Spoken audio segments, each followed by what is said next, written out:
Welcome to day one of the challenge. This is my very first what I eat in a day of the week. You can look forward to 6 more videos just like this coming every single day this week. All of the meals are healthy, you guys know that, and all of the information you need will be down below in the description box. So if you got the meal plan, then you already know what I'm starting with today.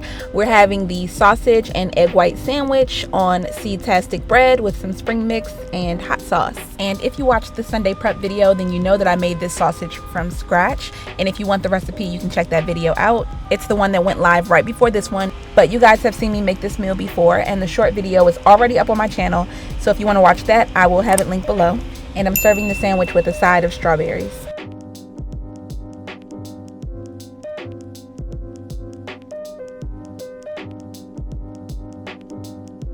For lunch, we're having a salmon salad, and this is literally a 5-minute meal. So I'm just taking my salmon fillets and I'm gonna go ahead and season them up. So I'm using some onion powder, garlic powder, and some Tony Chachere's.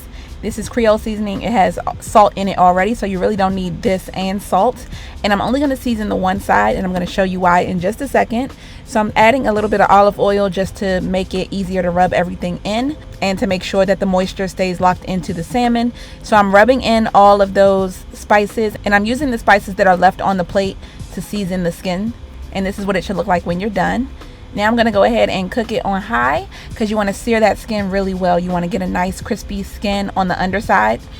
So I did add a little bit more olive oil into the pan for that reason.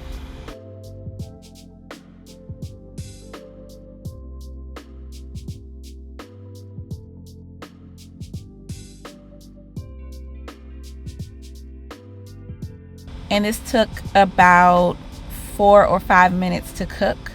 And then once your salmon is done, all you need to do is assemble your salads. So I'm using the Asian salad kit. If you don't like the Asian salad, you can use pretty much any salad kit you do like. I'm adding most of the toppings onto the salad because I added most of the lettuce. I only left enough to go on my rice bowl tomorrow. And I'm also doing about half or a little more than half of the dressing, adding my salmon, and that completes our lunch for today. And you guys are going to see me make the rice bowl tomorrow. And that's why I made 2 pieces of salmon, because I wanted to have some leftovers for tomorrow.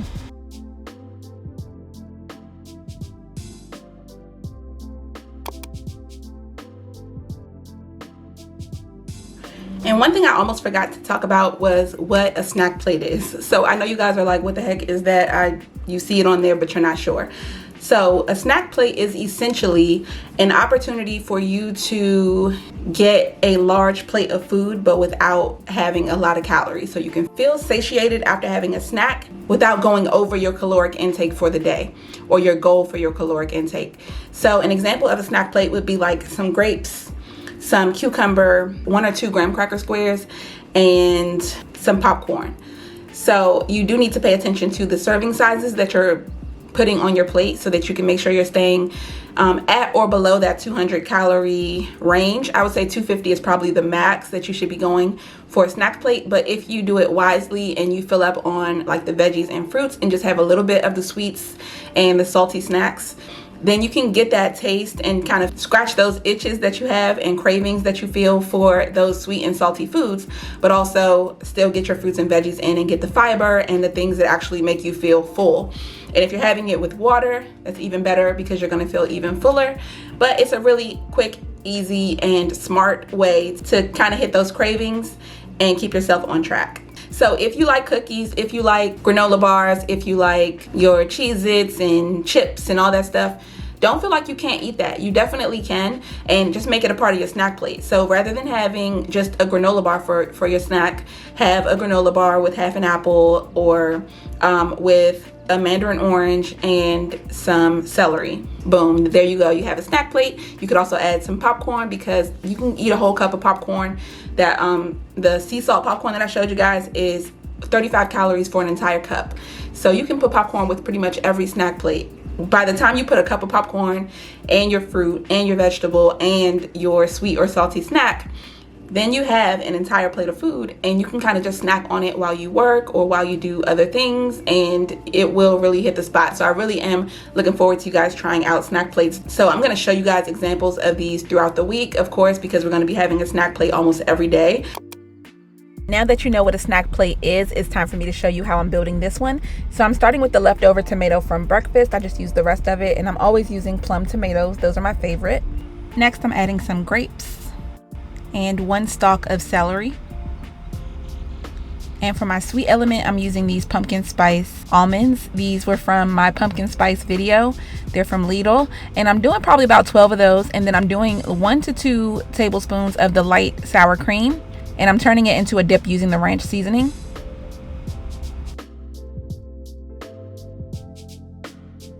And then to finish off my snack plate, I'm just having some of the sea salt popcorn. And that is it.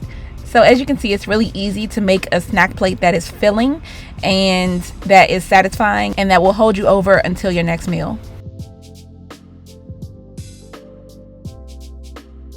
Now moving on to dinner, we're having chicken burrito bowls.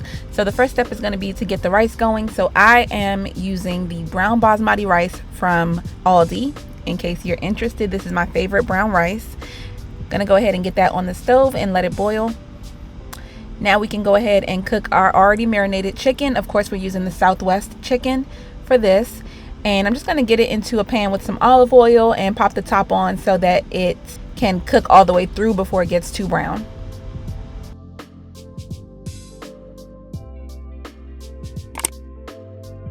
While the chicken is cooking, we can go ahead and prep our veggies. So I have cilantro and a red onion, and I'm just going to go ahead and dice the red onion and then chop up the cilantro.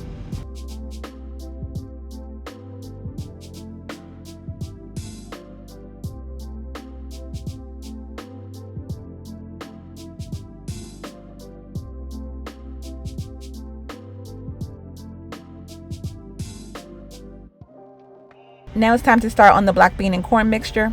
So I'm going to go ahead and put that diced onion into the pan with some olive oil and let that saute for a few minutes.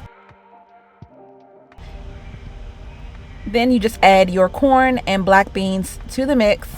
Again, this will depend on how many people you're cooking for. If it's just like you or you and one other person, you can do 1 can of black beans, 1 can of corn. The ratio is about 50-50, or you can do more of one if you prefer. And then I'm going to add in some water so it's not dry and season it up with some garlic powder, onion powder, salt, pepper, and cumin. Then you just need to let it simmer and allow the mixture to soak up all the liquid. By now your rice should be just about done. So I'm going to go ahead and transfer it to a larger bowl. Had I cooked it in a big enough pot, I wouldn't have had to do this, but I'm going to transfer some of it to a larger bowl and then add the cilantro and lime juice.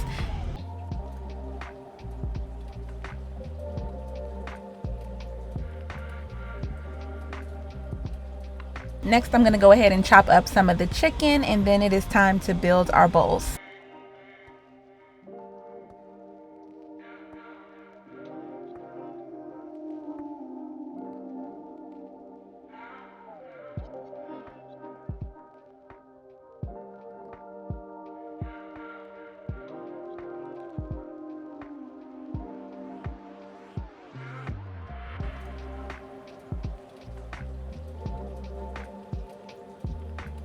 And that is it for day 1. I hope you guys enjoyed it. If you have any questions, drop them below, and I will see you tomorrow. Bye.